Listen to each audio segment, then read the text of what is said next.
Pernah dengar cerita Zen yang simple banget tapi dalam? Cerita ini cuma nanya satu hal. Apa sih bedanya tahu sesuatu sama benar-benar sadar? Jawaban itu ternyata bukan ada di ajaran yang rumit, tapi cuma dari posisi sebuah payung dan sepasang bakiak. Yuk kita lihat gimana detail paling kecil justru bisa jadi ujian paling besar. Di tradisi Zen, dedikasi itu wah segalanya. Buat jadi seorang guru, Anda tuh nggak bisa cuma ikut kursus kilat. Anda harus mendedikasikan hidup Anda, belajar, dan tinggal bareng guru selama minimal 10 tahun. Ini bukan sekedar belajar, tapi benar-benar nyemplungin diri, di mana setiap momen itu adalah pelajaran. Nah, kenalan dulu yuk sama tokoh utama kita, namanya Tenno. Dia ini udah menyelesaikan pelatihan yang super ketat selama 1 dekade itu. Keren kan? Dia berhasil, dapat gelar, dan sekarang dia resmi jadi seorang guru. Ya, setidaknya itu yang ada di pikirannya saat itu. Jadi ceritanya gini, di suatu hari yang biasa aja, lagi hujan, Tenno memutusin buat mengunjungi seorang guru besar yang sangat dihormati. Namanya Nan-in. Coba deh perhatiin detailnya, hari yang hujan. Detail sepele ini ternyata bakal jadi kunci dari semuanya. Pas Tenno masuk, Nanin tuh nanyanya bukan soal pencerahan atau konsep-konsep ribet. Pertanyaannya justru simpel banget, sampai-sampai mengejutkan. Kamu kan ninggalin bakiak sama payung di depan pintu ya? Coba ingat-ingat, payungnya kamu taruh di sebelah kanan bakiak atau di sebelah kirinya? Nah, ini dia letak kejeniusan Nanin. Kelihatannya kan kayak basa-basi biasa aja ya, cuma ngobrolin soal cuaca. Tapi, apa benar cuma itu? Atau jangan-jangan ini adalah sebuah tes dadakan yang sengaja dirancang buat nembus 10 tahun pelajaran dan ngukur penguasaan Tenno yang sebenarnya?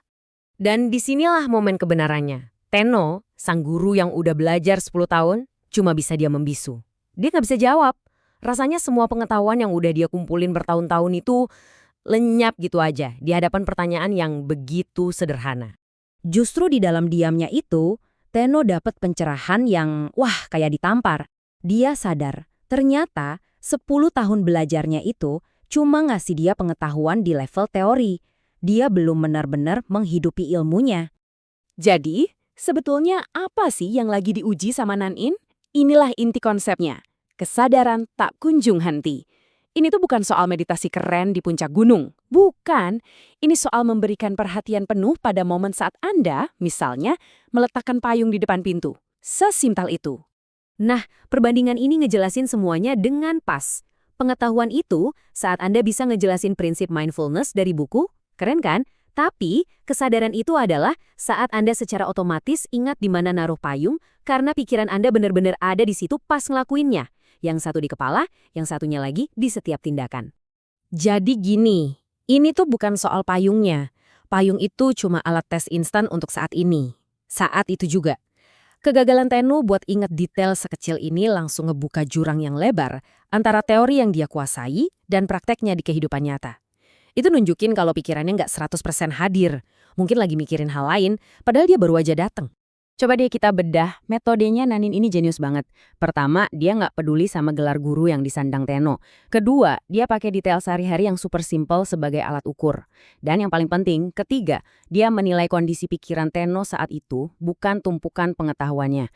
Ini ujian praktek, bukan ujian teori. Tabel ini nunjukin bedanya dengan jelas banget. Coba lihat, fokus seorang guru kayak Tenno itu mengajarkan konsep. Tapi, fokus seorang guru sejati itu menghidupi konsep itu sendiri. Ukurannya bukan lagi seberapa banyak teori yang dihafal, tapi seberapa besar perhatian di setiap momen. Dan buktinya, bukan sertifikat 10 tahun, tapi tindakan praktis yang sederhana, kayak ingat di mana payung diletakkan. Terus, apa yang Tenno lakuin? Ini nih yang luar biasa. Dia nggak membela diri, nggak cari-cari alasan. Dengan rendah hati, dia ngelepasin gelarnya dan minta buat jadi murid lagi. Kembali jadi pemula. Dan dia pun berkomitmen buat belajar lagi. 10 tahun lagi. Tapi kali ini, tujuannya udah beda total. Bukan lagi buat kejar gelar, tapi buat benar-benar mencapai kondisi kesadaran tak kunjung henti yang sejati di dalam setiap tindakan sekecil apapun itu. Pada akhirnya, cerita Tenno ini kayak cermin buat kita semua kan? Ini maksa kita buat nanya ke diri sendiri. Waktu kita ngelakuin hal-hal kecil hari ini, nyeduh kopi, jalan ke mobil, naruh kunci, pikiran kita beneran ada di situ nggak? Atau jangan-jangan kayak Teno, kita juga bakal gagal kalau dihadapkan sama ujian payung kita sendiri?